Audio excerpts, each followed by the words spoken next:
Hello, very good morning, students. Hope you all are fine. So, today in this video session, we are going to talk about the ninth chapter of geography, forest and wildlife resources. So, let's see what this chapter is about. First of all, I would like to say that both forest and wildlife, they are considered as resources because they fulfill most of our requirement. And as we have already discussed about the resources which fulfill our requirement and complete our needs. So first we will start with forest. What is forest? Forest can be accumulation of trees, scrubs, heap of grass, and it is considered as natural vegetation. Vegetation means forest. Natural vegetation means because it grows or raised without help of any human being, and this form of vegetation is considered as virgin vegetation. Okay, we can see all these forest especially in Himalayas, Sundarban and remote areas of Thar desert. Okay, so here we are going to learn about different types of forest.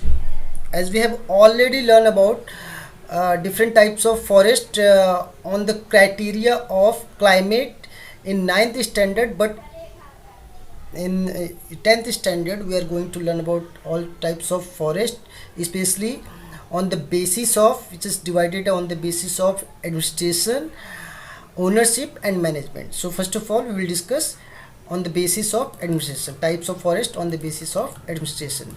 So on the basis of administration we have three types of forest. First one is reserve forest, second one is protected, and third one is classified forest. So let me tell you what they are.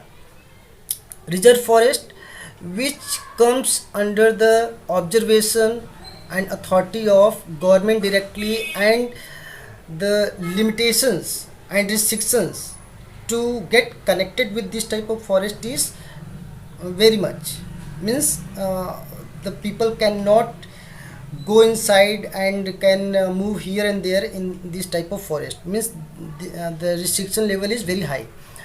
Then second one is protected forest.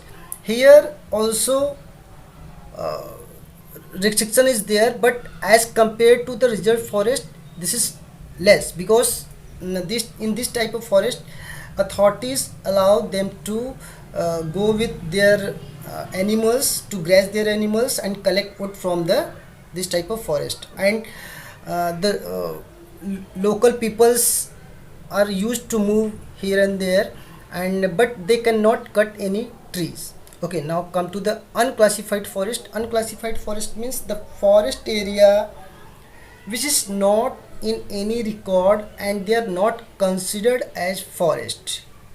They are considered they comes under the category of unclassified forest. Okay, afterwards now come to the next two types of forest, three types of forest on the basis of ownership. The first one is state forest, second one is communal forest, and third one is private forest. State forest, this type of forest means in this type of forest all forest comes in this category because they are supervised by central or state government. Communal forest means if any locality is there, any community is there, just like gram panchayat, municipality, corporation, district panchayat, they have authority over all these type of forest. And private forest means if any person having individual ownership on forest area, they are considered as private forest, especially in Odisha, Meghalaya, Punjab, Himachal Pradesh and northeast states we can see this type of forest. Okay, now after the types of forest, come to the next topic, that is what? Deforestation and impact of the deforestation. What is deforestation? Deforestation means destruction of forest. Destruction of forest means cutting of trees in an illegal way without any permission, and when in the race of modernization, in the race of development progress, when we are going to cut our trees, destroy our resources, this situation is considered as deforestation, which is going to lead a very drastic situation. And what how they are going to affect our life, that we will discuss in the next topic, impact of deforestation. In impact of deforestation, as we all know, the first point, as we all know that trees absorb carbon dioxide and they releases oxygens. And if there will be no trees in our environment surrounding us, ultimately the percentage of carbon dioxide is going to increase and it leads to the greenhouse effect more intense.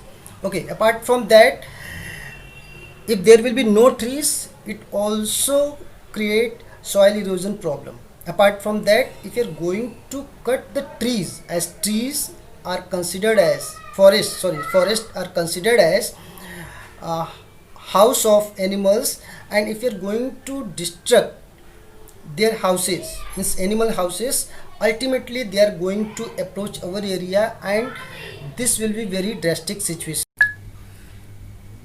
So students, after the impact of deforestation, now it's a turn how to stop deforestation and how to conserve forest.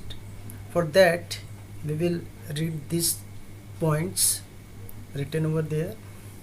So in very first point, we need to follow three things to conserve our forest. First thing, we need to find out the option of wood. So if there will be any other option, then there will be no use of wood, and ultimately it is going to save our forest. Second, suppose if there is any condition where we cannot avoid cutting trees, so in this situation we need to plant and new trees. The number of trees we are cutting for our need, and the same number of trees should be plant anywhere. And the third thing, if there is any tree which is not fully grown, then it should not be cut as per the rule. Next point, it's about if any industry is using raw material from the forest, means they are using the wood or trees as their raw material.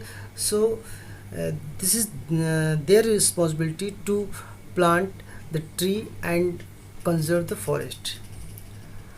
Third point, there should be awareness among people that forest is very important for our survival, so we should treat them in a very careful manner.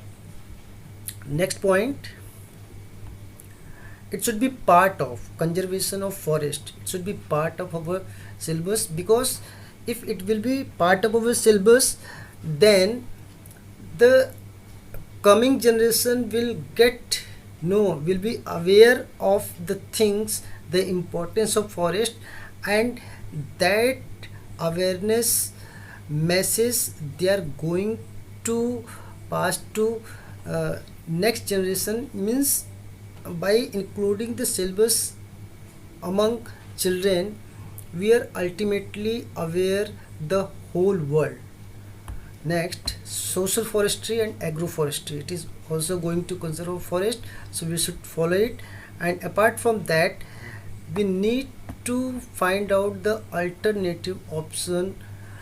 Just like firewood we use, for firewood we need wood and we cut trees for that, so there should be some alternative option, just like solar system, natural gas, all these things.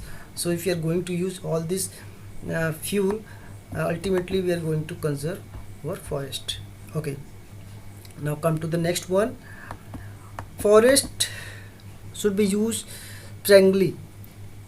Means we should always take care of the forest, and if there is any sudden fire in the forest, so there should be some backup plan, and there should be some care, and there should be some law and order, and people should be there so they can take care of all these things, and they can do their best to avoid all these things. Apart from that, sometimes what happen, for the purpose of religion or for the purpose of tourism, we people used to uh, visit the forest area, and in that area we used to interact with the nature, and we just hurt them and destroy them, so that should be also be controlled.